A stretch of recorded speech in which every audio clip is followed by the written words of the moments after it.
Donc vous êtes dans les locaux de l'entreprise Singer qui a été le fleuron de l'industrie française pendant des années. À Bonnières, au plus haut de l'activité, c'était eu 2800 salariés qui travaillaient sur ce site industriel.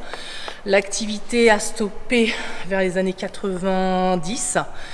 Et aujourd'hui, c'est un village d'entreprises. On est 47 entreprises à vivre dans le village d'entreprises de Bonnières.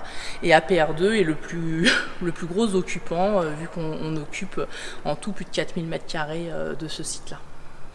Voilà. Donc architecture Eiffel, façade classée, superbe site, très chaud en été, très froid en hiver. Donc nous, on est vraiment spécialisé d'un certain type de produits, de déchets, parce que derrière, il y a des procédures. Chez nous, un salarié connaît en moyenne une dizaine de procédures très spécifiques. Nos salariés sont des personnes en situation de handicap à plus de 56% de notre effectif, 80% en effectif de production. Aujourd'hui, ces personnes, on est obligé, pour qu'ils comprennent bien aussi les consignes de sécurité, de passer par l'image, de passer par la formation vraiment orale, et après la réplication du message. Certains qui ont des pathologies qui sont sourds et muets, on est obligé de passer par la langue des signes, donc ça nous oblige à faire venir un interprète. Nous, on commence petit à petit à monter dans la langue des signes, mais c'est très complexe, vraiment une manière de communiquer qui est particulière. Donc voilà, on doit s'adapter à chaque type de handicap pour adapter nos procédures à la personne pour qu'elle puisse être en sécurité quand elle va agir et notamment démonter. Donc si on venait à faire notamment des imprimantes, ça nous ferait encore une procédure, donc encore un risque d'altérer la santé de nos salariés. On a décidé de se spécialiser vraiment sur certains types de matériel informatique, les UC, les portables, les serveurs, les modems, des choses comme ça. On sait bien le faire. On le fait bien, on le fait en sécurité, on le fait sur des postes ergonomiques par rapport au handicap qu'on a dans l'entreprise, on ne va pas au-delà. Après le reste, il y a plein de partenaires qui font très bien les choses, et ben on s'allie à eux, et puis on massifie pour eux, et puis on est vraiment toujours dans cette économie sociale et solidaire. On est plusieurs pour faire une chose. Donc tout ce qui est arrivé hier va être pesé aujourd'hui et demain. Donc là, avec le Covid, on est dans une organisation très spéciale, vu que la personne n'est pas forcément là tous les jours. Donc on prend des fois un tout petit peu de retard sur les pesées. Mais grosso modo, la pesée, si elle n'est pas faite le jour même, c'est le lendemain et le surlendemain, mais après tout est fini. Donc vous avez cet en cours. Au moment de la pesée, donc Céline, notre technicienne, doit remanier tous les déchets pour les trier, parce que nous on est sur une facturation au point réel et donc par famille. Donc il faut impérativement que nous, le tri qui est fait à cet endroit-là soit le plus fin possible pour que le client paye réellement par rapport à ces catégories. Parce qu'aujourd'hui, du papier va avoir un prix au poids que le D3E n'aura pas. Le D3E, on est quasiment dans de la reprise à zéro. Voilà. On se paye, nous, sur le recyclage. Le client, comme ça, lui, il est assez assuré, parce que ça peut aller très très vite de payer ça. Explication sur l'acronyme D3E. Alors, le D3E, ça va être les déchets d'équipements électriques et énergétiques. Les e-déchets. Dans les e-déchets, nous, comme on est professionnel, on va avoir plusieurs catégories de D3E. Donc, une unité centrale, un ordinateur portable, un serveur. C'est là où on va avoir vraiment ce qu'on appelle des produits riches, c'est-à-dire que la valorisation matière qu'on va en sortir va permettre de payer les coûts fixes de l'entreprise et les salariés. Donc comme on est à l'équilibre avec la valorisation matière, aujourd'hui c'est des choses sur lesquelles on va très très peu faire payer le client, on va même quasiment être que dans la reprise à zéro. Ils vont payer la manutention transport qui aurait été nécessaire après vous avez d'autres D3E, la câblerie, les connectiques, c'est du D3E. Par contre, aujourd'hui, il va y avoir des coûts de traitement pour aller séparer les matières, etc., etc. Donc là, le client va devoir payer le coût du traitement qu'on ne pourra pas supporter par rapport à la revalorisation de la matière. Donc voilà, à chaque fois, nous, c'est aussi notre obligation d'entreprise adaptée par rapport aux agréments qu'on a de l'État. C'est que dans le prix complet qu'on revend aux clients, nos prestations, doivent être intégrées toutes les aides qu'on reçoit de l'État pour le travail des personnes handicapées que nous avons, mais également toute la valorisation matière que nous avons. Donc tout ça doit faire un juste équilibre, et après c'est dans l'écart qu'on va faire notre tarif de prestation vis-à-vis de nos clients. On paye une taxe sur tous les équipements qu'on achète de 1 ou 1,5%. C'est Normalement, ça. cette taxe, elle est censée financer le retraitement des déchets. Alors, cette taxe va être perçue par les éco-organismes. Aujourd'hui, des éco-organismes, vous en avez plusieurs. Les deux plus gros, Eco-Rocilum et Écologique. Voilà. Mais nous, on est agréé par Écologique. Eux vont percevoir de l'État en fonction des tonnages qu'ils vont gérer, pas traiter, gérer, ils vont percevoir donc une partie de cette subvention, de cette éco-contribution. Cette éco-contribution, donc nous on travaille aujourd'hui avec Écologique, en fin d'année on déclare nos tonnages qu'on a traités, et eux vont nous rétribuer une partie de cette subvention. C'est ce qu'on appelle dans le jargon le rachat de tonnage. Voilà. Aujourd'hui, et après aussi ils vont déduire leurs coûts de fonctionnement, leurs coûts aussi, ils sont dans l'éducation citoyenne, ils portent tous les grands programmes de communication envers les enfants dans les écoles, envers les citoyens, envers la publicité. Donc voilà, tout ça va être géré aussi par cette éco-contribution. Mais sinon c'est bien, le principe c'est le pollueur, le payeur. On n'est que dans de la contribution lorsqu'on va payer son D3E. On participe à l'engagement national qui est fait sur la politique environnementale, mais on ne supporte pas tout le coût de la dépollution. Aujourd'hui, c'est aussi pour ça que le recyclage a tant de mal à augmenter.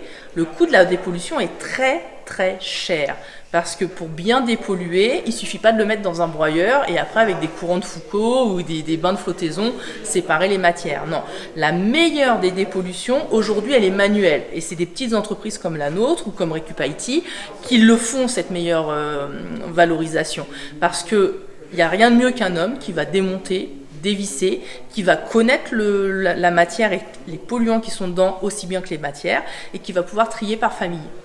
Voilà. Et ce tri par famille, aujourd'hui, nous permet, donc je vous donne sur l'année 2019, sur les tonnages qui sont rentrés, on a pu gérer moins de 13% de déchets ultimes.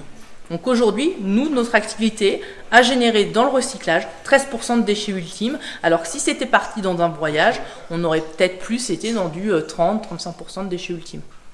Donc ça a un coût supplémentaire, parce que nous avons des hommes et des femmes qui travaillent à ça. Maintenant, est-ce que c'est un coût de créer de l'emploi pour des personnes en situation d'accès difficile à l'emploi, du fait d'un handicap, du fait d'un accident de la vie? Je pense que quand on fait la balance, on est quand même dans quelque chose de beaucoup plus rentable pour la société, quelle qu'elle soit. C'est vraiment la définition même de l'économie sociale et solidaire. On est dans ce cycle vertueux. On recycle aussi bien les déchets que nous, les hommes qui ne sont pas employés, parce qu'à un moment donné, ils ne correspondent pas à l'image du salarié modèle de l'entreprise du milieu ordinaire. Atelier de déconstruction. Donc vous voyez, il faut de la place pour réussir à... Et on est à l'arrêt depuis le mois de mai. Donc sur le mois de mai, on a dû faire 5 collectes. 5-6 collectes. Donc voilà, donc vous avez là tout le stock d'encours, c'est ce qu'on va appeler le surtri.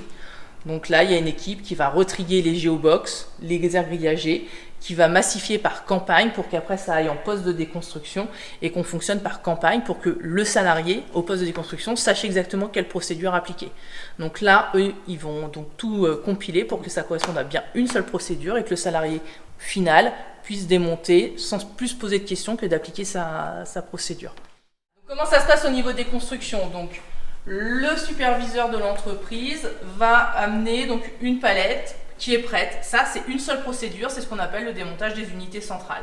L'opérateur qui va se situer ici va prendre son unité centrale, va l'emmener ici et va commencer à la dévisser. Donc il a sa dévisseuse manche, il a dans sa caisse à outils qui est individuelle tous les outils qu'il a besoin pour commencer à faire le travail. Le marteau, c'est vraiment en dernier recours quand les pas de vis sont complètement usées. Mais sinon, ils savent que le marteau, on n'a pas le droit de s'en servir parce que ça va faire de la résonance et on est sur des problèmes d'acoustique. Là, vous voyez, vous avez des vis, des piles. Mince. Voilà, ça c'est la dépollution impérative de chaque unité centrale. On doit les retirer, la fameuse pile au lithium. Ils doivent les mettre sur ces petites plaques.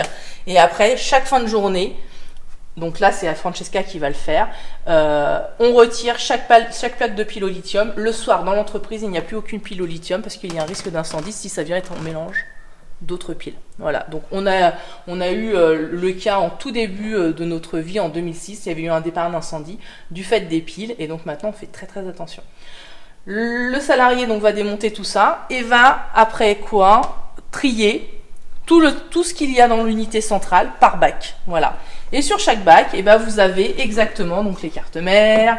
Là, vous allez avoir les alimes. Enfin, vous allez vraiment avoir tout ce qu'il faut et par matière. Donc là, vous allez avoir tout ce qui va être en aluminium, c'est les ventilateurs. Vous allez avoir les disques durs, vous allez avoir les processeurs. Enfin voilà. Et après, en fin de journée, toujours, le superviseur vient prendre le contenu de la déconstruction de la journée et va le massifier dans les big bags qui sont derrière vous. Donc là, derrière, vous avez tous les big bags de la massification du produit du démontage. Et pareil, comme je vous disais, on est très très imagé dans notre manière de faire. Toujours une photo de ce qu'on doit retrouver dans le big bag. Ça permet à tous nos salariés de pouvoir véritablement regarder le produit de leur travail journalier.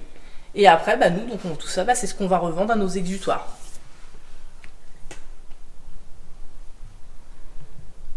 Oui, on est aussi dans un cercle vicieux du IT. Aujourd'hui, une entreprise, elle se doit d'être à la pointe pour aller plus vite, pour être plus performante, pour toujours donner la meilleure qualité de service à ses clients. Donc l'eau et puis les amortissements. Aujourd'hui, un amortissement de matériel informatique, c'est 1 an, 2 ans. Un serveur, ça va être 5 ans. Donc voilà, une fois que c'est amorti comptablement, qu'est-ce qu'on fait le plus souvent? On passe à la génération d'après. Donc, je veux dire, pour des entreprises comme la nôtre, c'est notre business. Donc, nous, on est là, on va amener une solution pour réduire l'impact environnemental de ce choix de gestion qui est nécessaire pour tous nos clients. Enfin, je veux dire, même nous, on est dans ce même type de choix de gestion. Oui, on va faire durer nos ordinateurs plus longtemps, on va pousser parce qu'on sait les réparer. Maintenant, les entreprises n'ont pas ces postes-là. Donc, beaucoup d'entreprises, quand ils font le choix de venir travailler avec nous, c'est parce que on va réduire l'impact environnemental de ces choix de gestion modernes et surtout, on va aussi leur donner une possibilité, c'est de dire, voilà, on peut recycler. Si vous le souhaitez, on peut vous donner toutes les garanties pour effacer vos données et remettre sur le marché du réemploi votre matériel. Par contre, ça va être un matériel qui va être revendu à bas prix, vu que nous, on est toujours dans cette recherche sociale. On n'a pas de e-boutique qui nous permettent de vendre à n'importe qui. Nous, ce qu'on veut faire, c'est vendre à des associations qui vont réduire la fracture numérique. C'est vendre à des personnes qui ont des revenus modestes et qui doivent aussi fournir un ordinateur à leurs enfants pour leurs études et autres. Donc, on est vraiment sur de la revente aujourd'hui très très petite en B2C, mais qui permet d'aller toujours dans notre objet social. Notre objet social, c'est vraiment ce qui prime tout le temps sur nos choix d'activité. Voilà. Donc APR2 est une entreprise ICPE. ICPE, ça veut dire installation classée pour la protection de l'environnement. Ça veut dire nous, par rapport au stock de déchets qu'on va traiter, on a une autorisation d'exploitation qui est donnée par la préfecture des Yvelines. Cette autorisation d'exploitation, elle est donnée en fonction de critères et nous impose des règles en termes de prévention incendie. Parce qu'aujourd'hui, quand un bâtiment va flamber, qu'est-ce qui va se faire des déchets? Les déchets vont brûler, pour certains fondre. Comme je vous disais, il y a des terres rares, il y a des polluants. Ces polluants vont se retrouver sur les sols. Les eaux d'extinction d'incendie, qu'est-ce qu'ils vont faire? Ils vont emmener tous ces polluants vers les nappes phréatiques. Donc nous, notre obligation, ça va être de contenir ces polluants et une fois l'incendie éteint, de faire venir des entreprises spécialisées pour prendre l'eau et aller la retraiter. Voilà. Donc ça, c'est une de nos obligations. Après, on va avoir des obligations en termes d'extincteurs, de RIA, et on va aussi avoir des obligations de stockage. C'est-à-dire qu'on a droit à avoir des stocks eau. On a interdiction de dépasser ces stocks eau. Donc on travaille toujours en flux tendu, c'est-à-dire qu'on est toujours sur le qui-vive. Dès qu'un déchet arrive chez nous, la première chose qu'on fait, c'est on le pèse, ça rentre dans notre logiciel de gestion et on sait en temps réel le nombre de déchets qu'on a sur place pour vérifier qu'on est bien sur nos autorisations d'exploitation. Dès qu'on arrive en phase haute, ce qu'on fait, c'est on appelle nos exutoires et donc on va gérer aussi nos sorties de déchets triés de cette matière-là. Donc ça ne nous permet pas aujourd'hui de jouer sur les cours des matières, parce que voilà, on n'est pas encore assez gros, mais ça nous permet vraiment d'être toujours dans le cadre légal qu'on nous impose et de pouvoir assurer à nos clients que leurs déchets sont traités dans le cadre réglementaire européen et qu'on est vraiment toujours dans ce cadre réglementaire. Parce que vos clients, ils s'inquiètent de savoir si vous êtes conforme à cette réglementation. Oui. Aujourd'hui, nos clients, qu'est-ce qu'ils nous demandent quand on entre chez eux? Ils nous demandent si on est ICPE. Ils nous demandent si nos agréments sont régulièrement renouvelés. Ils nous demandent si nos agréments d'entreprise adaptées sont régulièrement renouvelés. Ils nous demandent nos attestations de responsabilité d'assurance environnementale, parce que comme je vous dis, en cas de problème, on doit aussi rembourser la pollution qu'on va créer. Ils vont nous demander toutes nos autorisations de transport de déchets par la route. Ils vont venir nous faire des audits. Donc je veux dire, nous, notre porte elle est toujours ouverte, nos clients savent qu'ils peuvent venir à tout moment pour nous contrôler, vu qu'on sait qu'à tout moment, on rentrera dans les clous.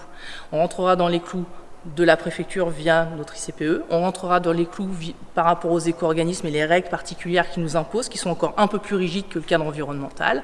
Et nous, on est aussi ISO 9001, 14001, c'est-à-dire que nous-mêmes, on s'impose un cadre environnementales via notre ISO 14001 qu'on se doit de respecter. Là, par exemple, avant que vous arriviez, j'étais en audit avec notre auditeur interne pour justement vérifier que tout était bien respecté.